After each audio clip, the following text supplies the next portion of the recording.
Fala, Massa Coral, mais uma vez aqui, professor Hélio Rodrigues, para conversar com vocês a respeito de Everaldo e da evolução dele dentro do Santa Cruz. Vamos traçar aí um checkpoint de quando ele começou a evoluir, mas primeiro, queria pedir para que você pudesse dar like, curtir, compartilhar, comentar, seguir a gente aqui, seguir a gente lá no Instagram e acompanhar toda a nossa programação que a gente está desenvolvendo, né? E vamos rodar a partir da próxima semana para trazer mais conteúdo para o canal do YouTube. Beleza? Então, vamos para o vídeo. É um vídeo curto, né? Mas para a gente poder refletir um pouco sobre como vem evoluindo o Everaldo. Tá? É bom traçar um paralelo, né, que eu acredito que seja importante, que foi a partida contra o Ipiranga na Arena Pernambuco. Depois daquela partida em que o Everaldo perdeu um pênalti, né, todo mundo lembra, fez uma péssima partida o Everaldo. O Santa Cruz podia ter empatado o jogo ali, eu vi até virado o jogo, né, depois o Renato foi até expulso e tal.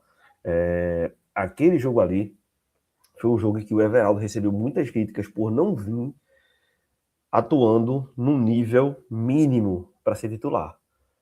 Então, Everaldo já não vinha jogando bem, entrava, não dava nenhuma contribuição assim muito importante. E naquele jogo em específico, foi horrível o jogo do Everaldo. E começou a se questionar a presença do Everaldo no time titular e questionar a contratação do Everaldo para a Série C. Todos começaram até, todos não, a maioria, começou até a questionar se ele era um jogador de nível Série C. Então, depois daquele jogo ali, eu acredito até que tenha mexido com o ego do jogador.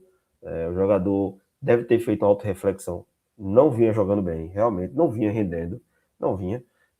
E aí, daquele jogo em diante, Everaldo passou a assumir um pouco mais protagonismo de algumas ações no ataque.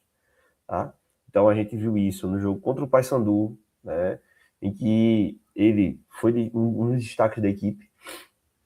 A gente viu isso no jogo do Ituano, em que ele meteu a bola, inclusive Paysandu, ele fez um gol, Ituano, ele meteu uma bola, né? No jogo contra o Barra também ele jogou bem, se apresentou bem no jogo, tá? E eu vou dizer uma coisa aqui para vocês, eu acredito que ele ainda tem muito mais para mostrar, principalmente numa competição como a Série C, né? Num time que está fechado, está querendo jogar, um time que vem bem fisicamente, a gente vê a evolução física no Santa Cruz, né? Tá conseguindo segurar aí resultado. Então, eu acredito que o Everaldo ainda tem muito para mostrar, é um jogador jovem, né? Relativamente jovem, não é um jogador de 38 anos, tá? Então é um jogador que ainda tem muita lenha para queimar. Até me surpreendi quando foi anunciada a contratação do Everaldo, por ser um jogador na casa dos 30, 31 anos, e quem aceitou vir para o Santa Cruz, é um cara que tem mercado, mas teve toda aquela questão sentimental e tal, e acabou que ele veio parar aqui no nosso Santa Cruz. Mas acredito que Everaldo ainda tem muito para evoluir, é um jogador que tem uma qualidade técnica acima, realmente, dos outros jogadores da equipe, tá? E esses 3 jogos, Paysandu, Ituano e Barra, ele atuou bem, né? Se destacou, né, na parte ofensiva da equipe e contribuiu positivamente. Como eu disse a vocês, acredito que ele ainda tem muito mais para render. Pelo que eu vi já Everaldo jogar, pô, acho que o Everaldo está em 60% ali do que ele poderia mostrar. Então, é um cara que ainda tem muito a render e eu acho que o Santa Cruz pode tirar bons frutos disso aí. Ele assumiu esse protagonismo do ataque, né? Eu soube que ele tomou para si a responsabilidade do vestiário também, é um cara que está falando no vestiário, fala o William Alves, fala o Fabinho, e soube que ele também está pedindo a palavra em alguns momentos, e eu acho que é um cara que tem, como eu disse a vocês, muito a evoluir. Fez um apelo à torcida no último jogo, né, após o jogo contra o Barra, fez um apelo à torcida, disse que o grupo está merecendo uma arena lotada, né, um grande público para ver o time jogar, e eu acho que realmente.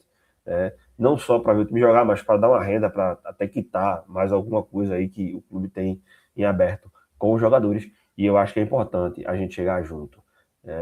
Então, por conta disso, acredito que chamou essa atenção de clubes da Série B, 3 clubes da Série B e um clube da Série A. Tá? Eu acredito que o Everaldo não sai, né? Até por conta dessa questão sentimental. Ele poderia ter ido para outro time, tenho certeza que ele tem mercado na Série B ainda. Mas acredito que ele não sai, ele fica, mesmo com essas propostas que ele recebeu, proposta não, sondagem, né? Perguntou-se como é que estava a condição do atleta e tal, não se chegou a ser proposta.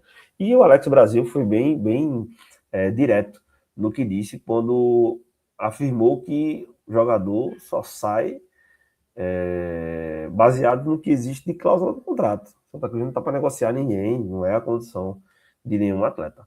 Então vamos aguardar assim, nos próximos capítulos. Compartilha aí com a galera que é tricolor, curte, comenta. Vamos dar moral aqui, vamos dar uma chegada junto no canal da gente no YouTube. A gente tem 13 mil seguidores lá no Instagram, mas aqui no YouTube a gente ainda está engatinhando, porque não tinha perna para levar os programas. A gente trabalhando muito. Então, eu convidei outros parceiros para poder dar a contribuição e a gente vai ter alguns programas. Convidei um outro, inclusive, que é muito bom também, muito gente fina, repórter, né, que também está para juntar aí com a equipe e trazer dois outros programas para a gente aí. Beleza? Então, um forte abraço. Tamo junto. É tradição, não é moda.